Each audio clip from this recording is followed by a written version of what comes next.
Okay, so what we've got on the actual device is a Sony 1.7 times lens doubler and a Dr. Bob adapter, and they're brilliant. It's really worth buying one of those and putting on. So if you are going to or think about buying this particular night vision scope, definitely get the doubler. So that's the first part. Now I'm going to show you the focusing. The focusing is not as sharp. I am an ex-Drone Pro owner, and that was crystal clear. Now this one's not as sharp. Acceptable, just.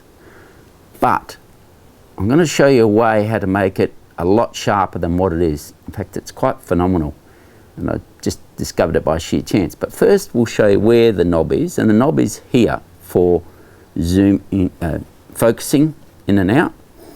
Now the positioning of the focusing knob is on the right hand side, and I'm going to demonstrate how you focus, which is perhaps a little bit different. But first of all, I shoulder the gun, and then to focus I have to reach up and over like a hook with my arm to grab a small knob and turn the knob in and out. So that's the first part. Or I could use my right hand and stretch a little bit and then grab the knob and try and do that. Now, in my opinion, I don't believe that's the best way, and that really, I'm a right-hander, it should be on the left-hand side. Now, the knob itself is quite small, so it's about the size of the pen, and reaching across and trying to hold a fine little knob like that is a little bit hard. What makes it a little bit more difficult is the knob is not easy to turn. It's not as smooth as this particular one, which is what they call the controller, and that's beautiful and super smooth, nice and easy to turn. This one here is difficult. I would say hard, rough. It doesn't have a smooth action at all. So adjusting the focusing on a night vision device is pretty important compared to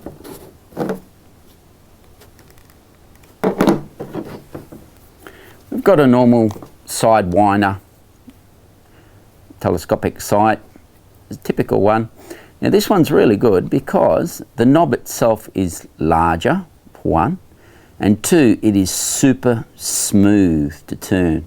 It's a sheer joy to focus on this particular device. Now I'm hoping one day Pulsar will do the same to this, and they haven't, so it's a bit rough and ready.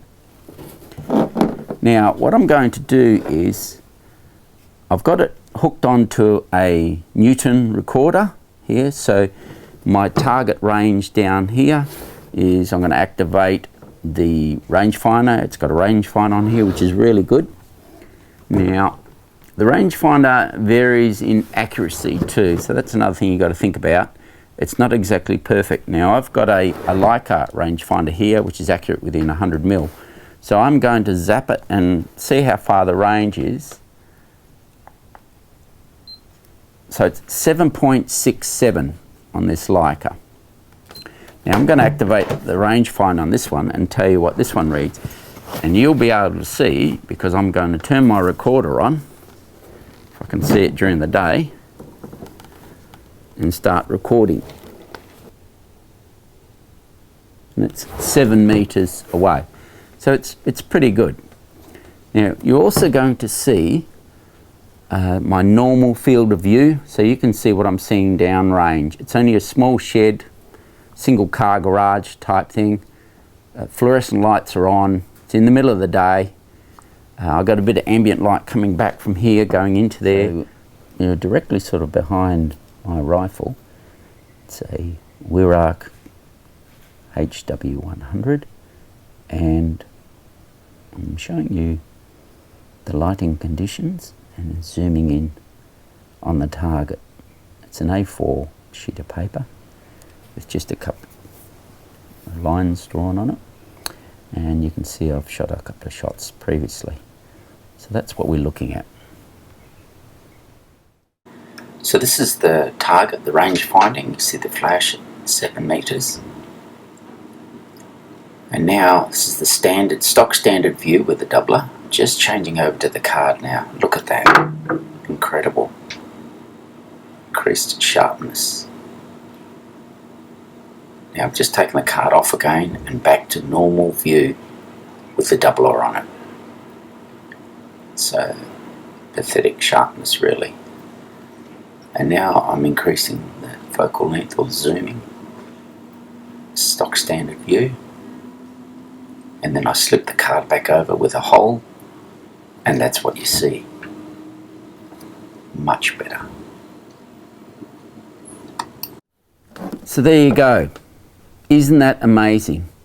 You've just seen what I can see through here. How did I do it? Very simple. Well, perhaps before I tell you how, we'll talk about the technique. It's got to do with the camera. Now, with the camera, how do you want an object to appear sharp? Like in landscaping, we adjust the aperture.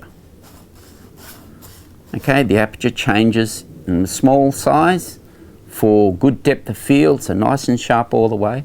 And if you open it up, you've got a shallow depth of field, so your focusing is really important. Now, it's the same technique of the aperture on here. What I've done